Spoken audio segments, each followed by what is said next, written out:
বিসমিল্লাহির রহমানির রহিম। সম্মানিত বিনিয়োগকারী ভাই বোনেরা, আসসালামু আলাইকুম। শুভ অপরাহ্ন। আজ 2 জুন, রোজ সোমবার। আজকের ইন্ডেক্স পর্যালোচনা এবং আপনাদের অনুরোধের স্টক নিয়ে সংক্ষিপ্ত পরিসরে আলোচনা করার জন্য হাজির হয়েছি। আশা করি আপনারা সকলেই শারীরিকভাবে সুস্থ আছেন এবং ভালো আছেন। প্রথমবারের মতো যারা আমাকে শুনছেন তাদের সবাইকে বিনীতভাবে অনুরোধ করব, অবশ্যই আমার চ্যানেলটি সাবস্ক্রাইব করবেন। আপনাদের অনুরোধের যদি কোনো স্টক থাকে সেটি অবশ্যই আপনারা কমেন্টসে লিখে আমাকে জানাবেন। আমার এই চ্যানেলটি মূলত আপনাদের অনুরোধের স্টক নিয়েই কথা বলা হয় এবং আমার হোয়াটসঅ্যাপ গ্রুপ যেটি রয়েছে সেই গ্রুপ মেম্বারদের অনুরোধের স্টক নিয়ে কথা বলা হয়। সুতরাং আপনারা যত বেশি স্টক সাজেস্ট করবেন আমি সেই স্টকগুলো নিয়ে আপনাদের সাথে আলোচনা করব। আশা করি আপনারা শুরু থেকে শেষ পর্যন্ত আজকের এই আলোচনাটি শুনবেন। এছাড়াও যারা আমার নিয়মিত দর্শক আমাকে শোনেন, আমার গ্রুপ মেম্বার সহ সবাইকে আন্তরিক ধন্যবাদ এবং কৃতজ্ঞতা প্রকাশ করছি। আজকের মার্কেটের আলোচনা শুরুতেই আমরা বলতে চাই মার্কেটের টার্নওভার নিয়ে। টার্নওভারটা আপনারা যদি একটু লক্ষ্য করেন, মার্কেটের টার্নওভার কিন্তু আমরা এই মে মাসটা পুরো মে মাসের শুরু থেকে শেষ পর্যন্ত যদি একটু দেখি তাহলে টার্নওভারটা কিন্তু ছিল সম্পূর্ণ 300 টাকা থেকে শুরু 300 কোটি টাকা থেকে শুরু করে 300 কোটি টাকা থেকে শুরু করে 280 কোটি টাকার এই লেভেলে। বাট মার্কেটের টার্নওভারটা কিন্তু সেই 300 থেকে 280 কোটি টাকা সেটাকেও ভেঙে নিচে চলে এসেছে, অর্থাৎ 250 কোটি এই ঘরে কিন্তু মার্কেটের টার্নওভারটা চলে এসেছে। এটি কিন্তু খুবই খারাপ মার্কেটের জন্য। মার্কেটে আপনারা দেখতে পাচ্ছেন সূচক কিন্তু বাড়ছে, বাট আমরা বিনিয়োগকারী যারা রয়েছে মার্কেটে তারা কিন্তু কেউ স্বস্তিতে এই মুহূর্তে নেই, কারণ প্রাইস অ্যাকশন কিন্তু স্টকের হচ্ছে না। আমরা গত 3 দিনে মার্কেটের যেই গ্রিন ক্যান্ডেল সেখানে প্রায় আমরা 70 থেকে 73 পয়েন্ট মতো কিন্তু বৃদ্ধি হতে দেখেছি, কিন্তু মার্কেটের কিন্তু প্রাইস অ্যাকশন সেটি কিন্তু একেবারেই হয়নি। আমি যদি আমার এই 3 দিনের মানে ক্যালকুলেশনটা আপনাদের সাথে একটু শেয়ার করি। আমার 5টা স্টক রয়েছে মার্কেটে এবং আমার 5টা স্টকে গত দিনে আমার 1800 টাকা 1880 টাকা আমার ব্যাকআপ এসেছে যেটি পোর্টফোলিও থেকে, এবং তার আগের দিন এসেছে 900 950 টাকা। আজকে কিন্তু এসেছে মাত্র 1300 টাকা।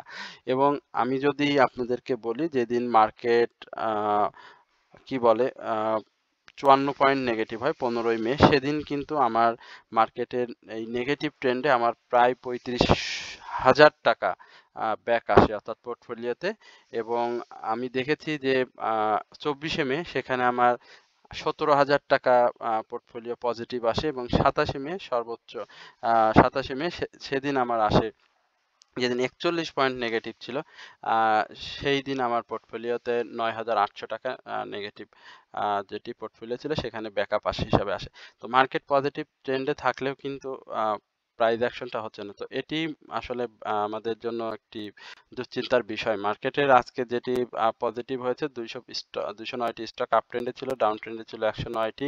আনচেঞ্জ স্টকের কথা আপনাদের কাছে বারবার বলছিলাম, গতকালকেও সেম 85টি স্টক আনচেঞ্জে ছিল, আজকেও কিন্তু 85টি স্টক আনচেঞ্জ রয়েছে। তো এই আনচেঞ্জ স্টক যদি যত কম হবে মার্কেটের টার্নওভারটা কিন্তু তত বেশি হবে। মার্কেটে আনচেঞ্জ স্টক থেকে গেলে কিন্তু মার্কেট নেগেটিভ মুভমেন্টে যাওয়ার একটা থাকে, এবং সেটি যদি এইভাবে চলতে থাকে তাহলে কিন্তু পরবর্তী আমরা কিন্তু মার্কেটটাকে যেভাবে প্রত্যাশা করছিলাম সেটি কিন্তু হবে না। তো যাই হোক, আমরা অগ্রিম কথা না বলি, আমরা প্রত্যাশা করি মার্কেট অবশ্যই তার পজিটিভ ধারায় থাকবে এবং সময় গড়ার সঙ্গে সঙ্গে আমরা মার্কেটের প্রাইস অ্যাকশনটাকেও দেখতে পাবো। আচ্ছা, এরপরে আমরা টপ 10 গেনার লিস্ট যেটি দেখি, সেখানে আমরা নর্দার্নকে দেখতে পাচ্ছি আজকে। ফার্মাইট এটি আমাদের স্টক ছিল, আজকে বেশ ভালো প্রাইস অ্যাকশন করেছে। এরপরে আপ্তাবটটা ছিল আমাদের আলোচনায়। দেশ গার্মেন্টস অপ্রতিরোধ্যভাবে যাচ্ছে, এটি আমরা 4 দিন আগে আলোচনা করেছিলাম। আমার গ্রুপ মেম্বাররা বা আমার চ্যানেলে যারা যুক্ত আছেন বা শোনেন তারা দেখেছেন স্টকটি নিয়ে আমি কিভাবে আপনাদেরকে বলেছিলাম সেটি কিন্তু হয়েছে।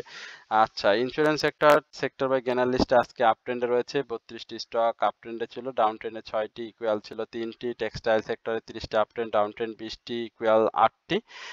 ব্যাংকিংয়ে আমরা 19টি স্টক আপ ট্রেন্ডে দেখতে পাচ্ছি, ডাউন ট্রেন্ডে 9টি, ইকুয়াল 8টি। আমরা গতকালকে ব্যাংকিং সেক্টরে সিটি ব্যাংক নিয়ে আপনাদের সাথে কথা বলেছিলাম। আজকে কিন্তু বেশ ভালো প্রাইস অ্যাকশন করেছে সিটি ব্যাংক। তো আমরা এখন সরাসরি আপনাদের সাথে ইন্ডেক্স নিয়ে একটু কথা বলবো, তারপরে আপনাদের অনুরোধে যে স্টকগুলো রয়েছে সেখানে কথা বলবো। ইন্ডেক্সেরটা মুভমেন্টটা খুবই সুন্দর, খুব ভালোভাবে আমরা ইন্ডেক্সের আপট্রেন্ডটাকে দেখতে পাচ্ছি। এখানে 4800 যে কথাটি বলেছিলাম 800 এবং পরবর্তীতে মার্কেটের 9090 এই পয়েন্ট, সরি 4990 এই জায়গাটা মার্কেট সাকসেস ব্রেকআউট করতে পারলে আমরা মার্কেটকে 5200 এই জায়গাতে পর্যন্ত একটা ফ্রি স্পেস পেয়ে যাব মার্কেট মুভমেন্টের জন্য। এখন দেখা যাক মার্কেটের এই পজিটিভ মুভমেন্ট সেটি কতদিন অব্যাহত থাকে। যেহেতু মার্কেট আজকে হয়ে গেল মার্কেট শেষ, আগামী মঙ্গল এবং বুধবার আমরা সর্বশেষ 2 দিন আর মার্কেটের সঙ্গে আছি এই ঈদের আগে। তো যাদের হাতে যে স্টকগুলো রয়েছে অবশ্যই আপনারা ধৈর্য ধরবেন এবং ঈদ পরবর্তী সময় মার্কেটটাকে আমাদের কাছে খুব কঠোরভাবে অবজার্ভ করতে হবে। আচ্ছা, আমার কাছে 2টা প্রশ্ন এসেছে আজকে দুপুর 12টা 18 একটা প্রশ্ন হচ্ছে যে অর্থ উপদেষ্টা নাকি সরে যাচ্ছেন, এটা সত্যতা বিষয়ে জানতে চাচ্ছি। আচ্ছা, এটি আমরা এখন পর্যন্ত বিভিন্ন সোশ্যাল মিডিয়াতে জানতে পেরেছি যে অর্থ উপদেষ্টার পদত্যাগ করবেন বা উনি নাকি উপদেষ্টা পরিষদ থেকে চলে যাওয়ার জন্য বলেছেন প্রধান উপদেষ্টা। আসলে এই বিষয়টা আমরা এখনো সঠিক আমরা জানি না। এটি সোশ্যাল মিডিয়ায় অনেক ধরনের গুজব হয়, অনেক ধরনের গুজব থাকে, আপনারা নিজেরাও জানেন। তো এটাকে এখন পর্যন্ত আমরা গুজব হিসেবেই ধরে নিচ্ছি। যদি এই ধরনের কোনো নিউজ আসে বা এই ধরনের কোনো সংবাদ আমরা জানতে পারি সেটি অবশ্যই আপনাদেরকে জানানোর চেষ্টা করব। তবে আপনারা অবশ্যই সঠিক নিউজের সঙ্গে থাকবেন, গুজবে কান দিবেন না। গুজবে কান দিলে যেটি হয় যে আপনাদেরই ক্ষতিটা বেশি হয়ে যায় সাধারণ বিনিয়োগকারীদের। আমরাও চাইবো যে আপনাদেরকে সঠিক নিউজটা সঠিক সময়ে জানানোর জন্য। সুতরাং আপনারা কারোর কথায় কান না দিয়ে বাজারটাকে দেখেন। সত্য হলে অবশ্যই যে বলে যেমন যে আকাশে চাঁদ উঠলে সবাই দেখবে, সুতরাং যখন হবে তখন আমরা সকলেই জানতে পারবো। সুতরাং সোশ্যাল মিডিয়ার এই নিউজগুলোটাকে আপনারা এত বেশি গুরুত্ব না দিয়ে ব্যবসা মনোযোগী হন। মালিক স্পিনিং এর বিষয়ে যেটি বলছিলাম, মালিক স্পিনিং খুব সুন্দর একটা প্রাইস অ্যাকশন তো করেই ছিল, 35 টাকা 90 পয়সা 52 সপ্তাহের হাই ছিল। দেখেন খুব ছোট ছোট মুভমেন্ট নিয়ে কিন্তু প্রাইস অ্যাকশন করে যাচ্ছে। গতদিনের হাইয়ের উপরে একটা পজিটিভ ক্লোজ দিয়ে পজিটিভ ধারায় রয়েছে স্টকটি এবং এখান থেকে আমরা এই জায়গাতে অর্থাৎ 24 টাকা 40 পয়সা এই জায়গাতে কিন্তু মালিক স্পিনিংকে প্রাথমিকভাবে দেখতে পাবো এবং আজকে যেটি সে করেছে 23 টাকা 70 পয়সা, আগামী দিনে মার্কেটের যে ভলিউমটি সে আজকে গেইন করেছে এটি যদি অব্যাহত রাখে তাহলে কিন্তু টেক্সটাইল সেক্টরে এই মালিক স্পিনিং ভালো করবে। স্টকটির ন্যাব যথেষ্ট পরিমাণে ভালো, ক্যাশ ডিভিডেন্ড হিস্ট্রি খুবই ভালো, ক্যাটাগরি এ ক্যাটাগরির একটি স্টক। সুতরাং যাদের কাছে রয়েছে তারা অবশ্যই স্টকটি এই 24 টাকা 40 পয়সা এইখান থেকে একটা প্রফিট টেক করবেন এবং এইখানে স্টকটি একটা ভালো সেল প্রেসার স্টকটিতে ক্রিয়েট হবে। আর আরএসআই এখনো বাড়ার জায়গা রয়েছে, নতুন করে আজকে স্টকটিতে বাই সিগন্যাল এসেছে। সুতরাং প্রত্যাশা করি স্টকটি ভালো হবে এবং 24 টাকা 40 পয়সার উপরে ক্লোজ দিলে স্টকটি কিন্তু সেই 27 টাকা 80 পয়সার যে গন্তব্য রিসেন্ট যেটি হাই রয়েছে সেখানে আমরা স্টকটিকে দেখতে পাবো। এরপরে ফোয়াং ফুডের কি অবস্থা একটু দেখে আসি। আচ্ছা, ফুড অ্যান্ড লাইট সেক্টরের একটি স্টকটি খুব আমি বলবো যে জনপ্রিয় সাধারণ বিনিয়োগকারীদের, কারণ স্টকটি কিন্তু খুব বেশি প্রাইজের স্টক না। বর্তমানে আমরা ছোট ছোট স্টকের বিনিয়োগকারীদের বেশ বড় আগ্রহ দেখতে পাচ্ছি। এখানে ফুয়াং ফুডের দেখতে পাচ্ছেন যে গতকালকের যেটি হাই ছিল 14 টাকা 80 পয়সা, তার উপরে কিন্তু স্টকটি ক্লোজ দিতে পারেনি। স্বাভাবিকভাবেই ডাউন ট্রেন্ডে আসার একটা ইঙ্গিত দিয়ে রেখেছে, বাট এইখানে যেটি হবে যে 10 পয়সা বা আজকের যে 20 পয়সা মুভমেন্টটি করেছে সেই মুভমেন্টটা ডাউনে নিয়ে এসে কিন্তু সে সাপোর্ট নিবে এবং এই সাপোর্টটা যেটি আপনাদেরকে বলছিলাম 14 টাকা থেকে 14 টাকা 40 পয়সা, এই সাপোর্টটা কিন্তু স্টকটির একটি ভালো শক্ত সাপোর্ট। এই সাপোর্টকে রেসপেক্ট করবে এবং প্রাইস অ্যাকশনের ক্ষেত্রে স্টকটি এই জায়গাটাই বেছে নিবে এবং যেহেতু স্টকটি এখন পর্যন্ত বাই সিগন্যাল রয়েছে, ভলিউম গেইন করতে পারলে আশা করি স্টকটি প্রাইস অ্যাকশনে ফিরে যাবে। যেহেতু 9 কোটির মতো শেয়ার রয়েছে, আশা করি স্টকটির প্রাইস অ্যাকশনে ফিরতে হলে ভলিউমটা খুব জরুরি এবং ভলিউম করলে অবশ্যই প্রাইসে ফিরে আসবে। এরপরে আমরা কিছু আচ্ছা এই আমরা শার্শা ডেনিমস লিমিটেড টেক্সটাইল সেক্টরের স্টকটি নিয়ে আচ্ছা টেক্সটাইল সেক্টরে কর আরোপের বিষয়ে একটা এটা আপনারা জানেন সেকেন্ড কোশ্চেন ছিল কর আরোপের বিষয়ে বলেছিলেন যে এখানে এটি কোনো নেগেটিভ ইফেক্ট ফেলবে কিনা বাজারের প্রতি আমরা বলবো যে না এটি কোনো নেগেটিভ ইফেক্ট আসবে না শার্শা ডেমিন কিন্তু খুব ছোট ছোট ভাবে এগিয়ে গিয়েছে আপনারা লক্ষ্য করেছেন কিনা জানি না শার্শা ডেমিন কিন্তু আমাদের হোয়াটসঅ্যাপ গ্রুপের মেম্বারদের পছন্দের শীর্ষে ছিল এই স্টকটি কিছুদিন এবং আসলে ওনারা আমি অ্যানালাইসিস করি বাট আমার মেম্বার যারা রয়েছেন তারা অত্যন্ত অভিজ্ঞ মানুষ এবং তারা দেখি অনেক দিন ধরে 30-35 বছর ধরে বাজারে রয়েছেন এবং সে টাকা লাইনে দাঁড়িয়ে থেকে জমা দেয়া আমরা তো শেষের দিকে এসে পেয়েছি তারা প্রথম থেকে হ্যাঁ সেই ব্যবসা করে এবং খুব ভালো জ্ঞান রাখেন তারা কিন্তু বলেছিলেন যে 1-2 টাকার প্রফিটের জন্য তারা কিন্তু হিউজ পরিমাণে বাই করেন এবং সেটি করে তারা ভালো প্রফিটেও রয়েছেন প্রফিটে অনেকেই আজকে বুক করেছেন স্টকটি থার্ড কোয়ার্টার ইপিএসটা ভালো এসেছে আমি খুব বেশি একটা লক্ষ্য করিনি স্টকটি কিন্তু অ্যানালাইসিস করতে এসে দেখতে পাচ্ছি যে স্টকটির অবস্থা মোটামুটি খুবই ভালো এবং এইখানে যেটি বলবো যে 19 টাকা 70 পয়সা আজকে যেটি করেছিল এটার উপরে ক্লোজ দিতে পারলে কিন্তু স্টকটি 21 টাকা এই জায়গাতে চলে যাবে যাদের কাছে রয়েছে আমি মনে করি যে অবশ্যই তারা অপেক্ষা করছেন তবে এটি এন্ট্রি জোন না এটা প্রফিট টেকিং এ যারা থাকবেন শুধু তাদের জন্য আর কারেকশন জোনে আসলে আমি মনে করি স্টকটি আপনারা এন্ট্রি নিতে পারেন এবং সেক্ষেত্রে 16 টাকা 60 পয়সা থেকে 16 টাকা 40 পয়সা এই জায়গাটা স্টকটির একটা কারেকশন জোনে আসার সম্ভাবনা রয়েছে এবং সেখানে আসলে সাধারণ বিনিয়োগকারী যদি কেউ এন্ট্রি নিতে চান তাহলে এন্ট্রি নিতে পারবেন এরপরে কেপিপিএল আমরা একটু দেখি খুব সংক্ষেপে কেপিপিএল নিয়ে কথা বলবো কেপিপিএল সাইডওয়েজ মুভমেন্ট ক্রিয়েট করার চেষ্টা করছে 17 টাকা 40 পয়সা কেপিপিএল এর একটা ভালো সাপোর্ট জোন এই সাপোর্টটাকে রেসপেক্ট করে কিনা দেখতে হবে যে পূর্বে সে 17 টাকা 40 পয়সাতে এসেছিল 17 টাকা 40 পয়সা থেকে 15 টাকা 60 পয়সা বা 16 টাকা এই জায়গাটা তার একটা সাপোর্ট জোন যেহেতু জেড ক্যাটাগরির স্টক আমি মনে করি যে ভলিউম প্লাস মুভমেন্ট দেখে আপনাকে এই স্টকগুলোতে এন্ট্রি নিতে হবে না হলে দীর্ঘমেয়াদে আটকে থাকার একটা সম্ভাবনা থাকবে এরপরে এসপিসিএল তো কয়েকদিন একটা গেম হয়েছে ছোটখাটো প্রাইস অ্যাকশন হয়েছে অনেকেই প্রফিট টেক করতে পেরেছেন এসপিসিএল এর এইখানে আমি যেটি বলবো যে বায়ারদের আচ্ছা এসপিসিএল এর বায়ারদের একটা আধিপত্য আমরা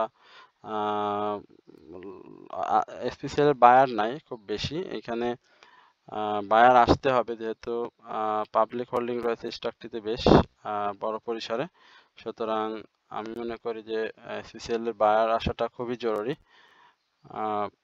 যাদের কাছে রয়েছে আজকে 36 টাকা এসপিসিএল 36 টাকা 70 পয়সায় ক্লোজ দিয়েছে তো এইখানে বলি যে আমার কাছে যেটি মনে হয় যে থার্ড কোয়ার্টার ইপিএসটা মূলত খারাপ আসার কারণে এসপিসিএলটা কিন্তু প্রাইস অ্যাকশনটা সেভাবে ক্রিয়েট করতে পারেনি একই সঙ্গে মার্কেট পরিস্থিতিটাও সেভাবে পজিটিভ ছিল না তো মার্কেট পরিস্থিতি ভালো হলে অবশ্যই এসপিসিএল তার যে প্রাইস অ্যাকশন সেখানে ফিরে আসবে অবশ্যই তাকে সেক্ষেত্রে 38 টাকা 40 পয়সা যেখানে এর আগে সে রিজেক্ট হয়েছিল সেই রিজেক্টটাকে সাকসেসফুলি ব্রেকআউট করতে হবে এবং সেটি যদি ব্রেকআউট করতে পারে তাহলে এসপিসিএল আগামী দিনে ভালো করবে এরপরে আমরা অরিয়ন ফিউশন এই স্টকটি নিয়ে আপনারা জানতে চান আমরা অরিয়ন ফিউশনের কি অবস্থা সেখানে আপনাদেরকে একটু নিয়ে যাই অরিয়ন ইনফিউশন যেটি এটা huge down trend low paid stock কথা বলেছিলাম গত সপ্তাহে অরিয়ন ফিউশনকে নিয়ে আমার স্টক তো আলোচনা শেষই হয় না আপনারা বলেন দেখেন অরিয়ন ফিউশনের কি সুন্দর প্রাইস অ্যাকশনটা আজকে করলো আমি কি বলেছিলাম যে অরিয়ন ফিউশন 352 টাকা যখন ছিল তখনও কিন্তু অরিয়ন ফিউশন নিয়ে কথা বলেছিলাম তারপরে কিন্তু অরিয়ন ফিউশন একটা গ্যাপ দিয়ে প্রফিট টেকিং এর সুযোগ করে দিয়েছে এইখানটাতেও কিছুদিন গত সপ্তাহে কথা বলেছি এখানেও অরিয়ন ফিউশন গ্যাপ তৈরি করেছে এখানটাতে আমি মনে করি যে অবশ্যই 348 থেকে 377 এই জায়গাটার উপরে আগে একটা ক্লোজ দিতে হবে যেহেতু লোপেড স্টক বায়ার আসার একটা চেষ্টা রয়েছে বায়ারটা যদি সাকসেসফুলি আসে তাহলে স্টকগুলো ভালো করবে আর একই সঙ্গে আমি মনে করি যে মার্কেটের যে পজিটিভ রুল পজিটিভ ভাবে যে মুভমেন্ট, সেই মুভমেন্টটা থাকতে হবে। যদি থাকে তাহলে স্টকগুলো ভালো করবে। আদারওয়াইজ এখানে আমি মনে করি যে ডাউন ট্রেন্ড যেটি সে ক্রিয়েট করেছিল, সেই ডাউন ট্রেন্ডটা এখানে সাপোর্ট হিসেবেই সে নিয়েছে এবং এই সাপোর্ট থেকেই সে আগামী দিনে মুভমেন্টে ফিরে আসবে। যাদের কাছে রয়েছে তাদের অপেক্ষা করতে হবে এবং যারা এন্ট্রি নিয়েছেন 314 বা 324 এই লেভেলে, তাদেরকে বলবো যে আপনারা 348 থেকে 377 এই জায়গাটা স্টকটি একটা প্রফিট টেকিং জোন হিসাবে পেয়ে যেতে পারেন।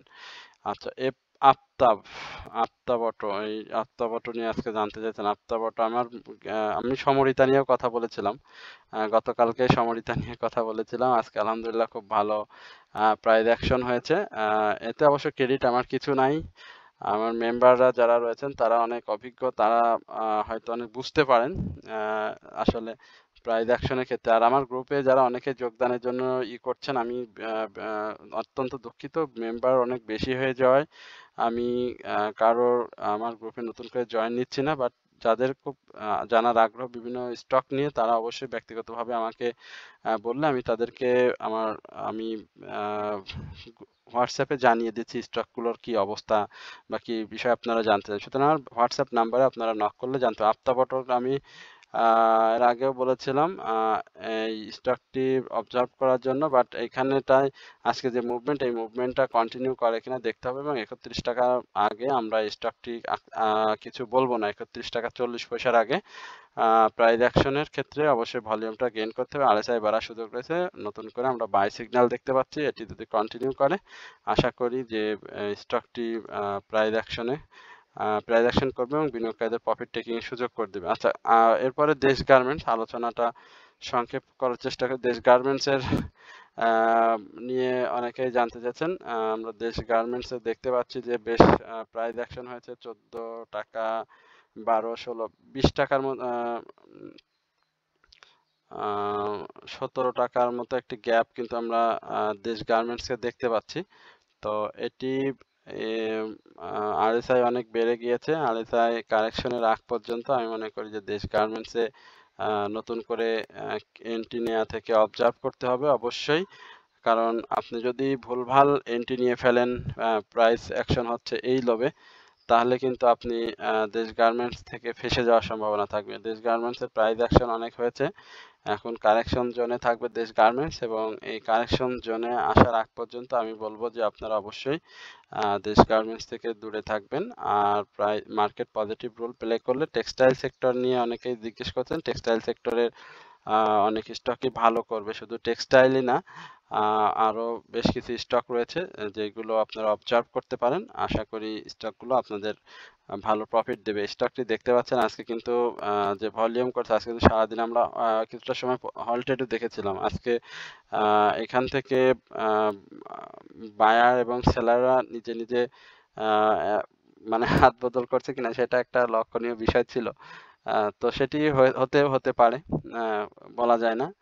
আমরা সেই জায়গাটা অবশ্যই অবজার্ভ করবো যে আসলে এরকম হচ্ছে কিনা। যেহেতু বাজারে এসেছেন, অবশ্যই আপনাদের বাজারের সব বিষয়গুলো মাথায় রেখে বিনিয়োগ আসতে হবে। দেশ গার্মেন্টস আমরা কারেকশন জোন হিসাবে যেটি ধরে নিচ্ছি, সেখানে 66 টাকা এই জায়গাটা স্টকটি একটা কারেকশন জোন থাকবে এবং এই কারেকশনটা কমপ্লিট করলে আপনারা স্টকটিতে এন্ট্রি নিয়ে প্রফিট টেক করতে পারেন। আরএসআই কিন্তু অনেক বেশি হয়েছে, 75-76 আরএসআই অবস্থান করছে, এই বিষয়টি মাথায় রাখবেন। আচ্ছা, এরপর ব্র্যাক ব্যাংক চমৎকার ভাবে যাচ্ছে। ভালো লাগে যখন নিজের আলোচনা করা স্টকগুলো প্রাইস অ্যাকশন হয়, বাজার খারাপ থাকলেও। ব্র্যাক ব্যাংক আলোচনা করেছিলাম, প্রাইস অ্যাকশন হয়েছে। এই টানটাতে আমরা স্বাভাবিকভাবে 52 টাকা থেকে 51 টাকা 90 পয়সা এই জায়গাটা একটা ভালো সেল প্রেসার ক্রিয়েট হবে স্টকটির। আরএসআইটা এখনো বাড়ার একটু জায়গা হলেও ভালো জায়গায় রয়েছে। এখান থেকে একটা হল্ট যদি করে বা 2-1 টাকার যদি গ্যাপ করে বা 51 টাকা 90 পয়সা যেটি বলছিলাম, তো এখানে একটা সেল প্রেসার থাকবে। ভলিউম পাচ্ছে, কোয়ার্টারলি ইপিএস ভালো এসেছে ফার্স্ট কোয়ার্টার, পাশাপাশি ডিভিডেন্ডও ভালো দিয়েছে ক্যাশ এবং স্টক। সুতরাং যাদের কাছে রয়েছে আশা করি আপনারা এখান থেকে ভালো প্রফিট পাবেন। আচ্ছা, এরপরে এআইএল নিয়ে আপনারা একটু জানতে চাচ্ছেন। এআইএল এর কি অবস্থা? সাইডওয়েজ মুভমেন্ট যেটি বলেছিলাম 48 টাকার উপরে এআইএল কে ক্লোজ দিতে হবে। সেই ক্লোজের আগ পর্যন্ত অপেক্ষা করতে হবে যে স্টকটি সেখানে দিতে পারে কিনা। যদি দিতে পারে তাহলে আমরা এআইএল কে নিয়ে আবার নতুন করে আলোচনা দিব। তার আগে এআইএল কে নিয়ে আমি তেমন কিছু বলতে চাই না। এখানে খুব সাবধানের সাথে এআইএল এ এন্ট্রি নেবেন। তবে টেক্সটাইল সেক্টর মুভমেন্টে আসলে অবশ্যই স্টকগুলো আবারও তাদের যে প্রাইস অ্যাকশন, তাদের যে যৌবনের যে যৌবন ফিরে পাবে কথায়, এবং তারা অবশ্যই মুভমেন্ট করবে। আর এই মুহূর্তে বাই সিগন্যাল রয়েছে এমএসিডি, মুভিং অ্যাভারেজ সবকিছুতেই বাই সিগন্যাল আমরা দেখতে পাচ্ছি। আচ্ছা, এইখানটাতে একটু হিস্টোগ্রামের বারে ধূসর থেকে আজকে গাঢ় হয়েছে। দেখা যাক এটি স্ট্রংলি ফিরে আসে কিনা। যদি ফিরে আসে তাহলে প্রাইস অ্যাকশন হবে। তো এই হচ্ছে মূলত আজকে আপনার অনুদার স্টক এবং মার্কেট নিয়ে সংক্ষিপ্ত পরিসরে আলোচনা। আশা করি আপনারা সকলেই ধৈর্য সহকারে আজকের আলোচনাটি শুনেছেন। সবাইকে বিনীতভাবে অনুরোধ করবো আমার চ্যানেলটি সাবস্ক্রাইব করবেন এবং আমার পাশে থাকবেন। আমি অবশ্যই আপনাদের স্টক নিয়ে আবারও আগামীকালকে হাজির হব। এই প্রত্যাশায় আজকের আলোচনা এখানে শেষ করছি। আসসালামু আলাইকুম ওয়া রাহমাতুল্লাহি ওয়া বারাকাতুহু।